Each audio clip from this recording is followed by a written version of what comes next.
I'd ask Chuck to come up one more time to make another presentation for the CCAA Hall of Fame.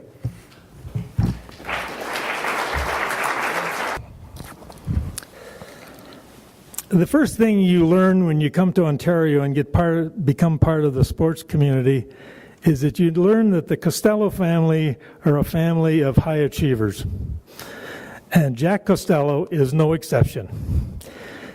I've known Jack for as many years as I've been in the association, and primarily as a hockey coach, but also as an administrator and a leader. Jack played his hockey at the St. Michael's College in Toronto before moving on to the Windsor Bulldogs, where he played 6 seasons and was part of that great 1963 team that won the Allen Cup.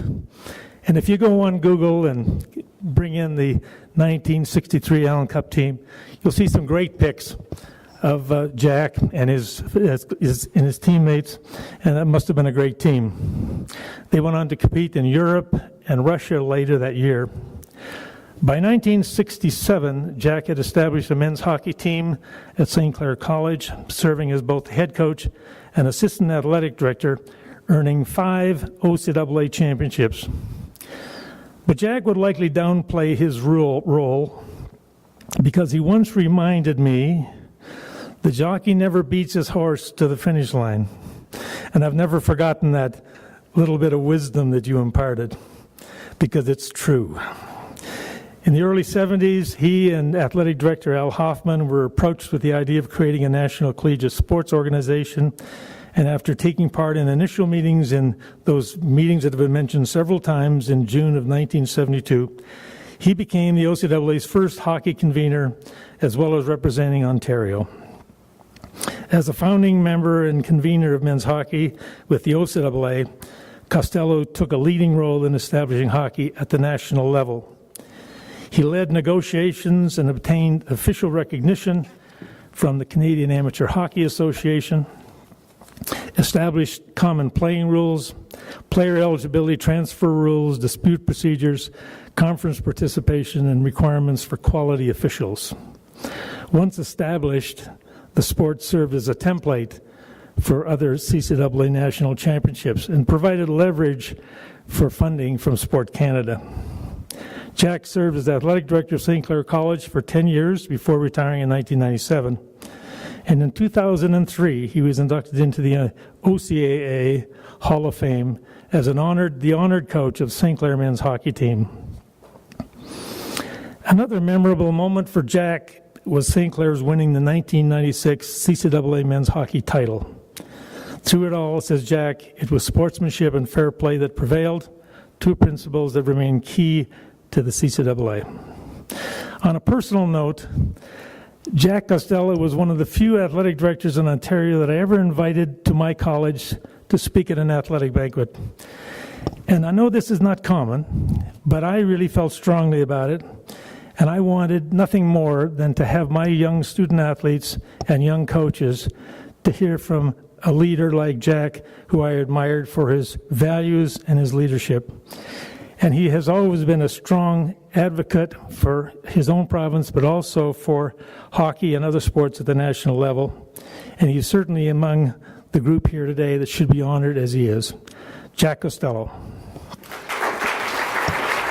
First thing I want to do is congratulate all you elderly people on your sphincter and bladder control. I think there's going to be one hell of a rush to that door by the time this concludes. Anyway, I'm not going to repeat a lot of the things you said. I'm going to try and sum up some of the things I heard here this evening. But before I do that, I want to congratulate President Linda and Executive Director Sandra and all of their staffs, and I guess maybe all of the membership of the Canadian Colleges Athletic Associations over the years for building such a wonderful organization and for organizing an evening that I never ever dreamed about. So when you say that this group got together and established a foundation, that foundation could not be large enough for the edifice that you people have constructed. So listening to the presenters and listening to the recipients, I think the foundation is a psychological one.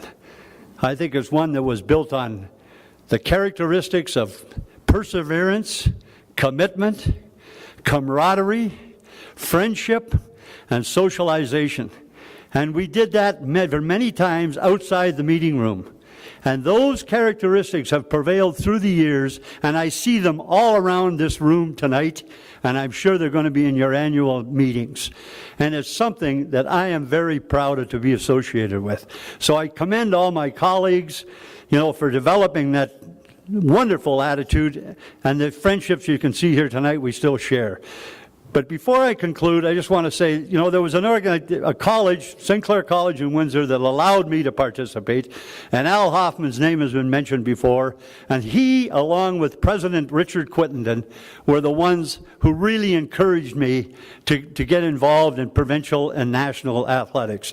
And I can't commend them enough and thank them for it, because there has been great awards attached to it.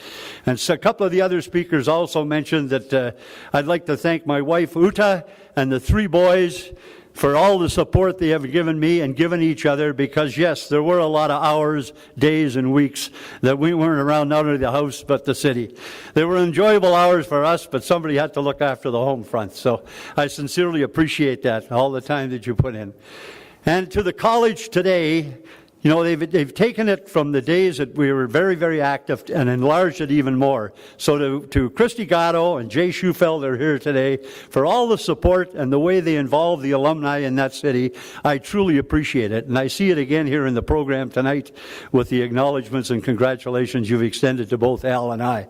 So I'm really grateful for that.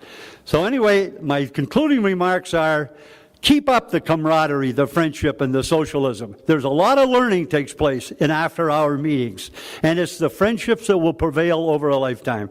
Those are the things you're going to remember, and I hope on your 40th anniversary, when you come together with your colleagues today, or won't be 40th, will it? It'll be on your 80th or 60th or whatever it is, that those friendships prevail and you have as good a time and as nice a time as we're having here this week and at this time. Thank you very much to all that organized, and I sincerely am sincerely appreciative to be included among the honorary members here tonight, because I think it was their contributions that built that foundation that I referred to. Thank you.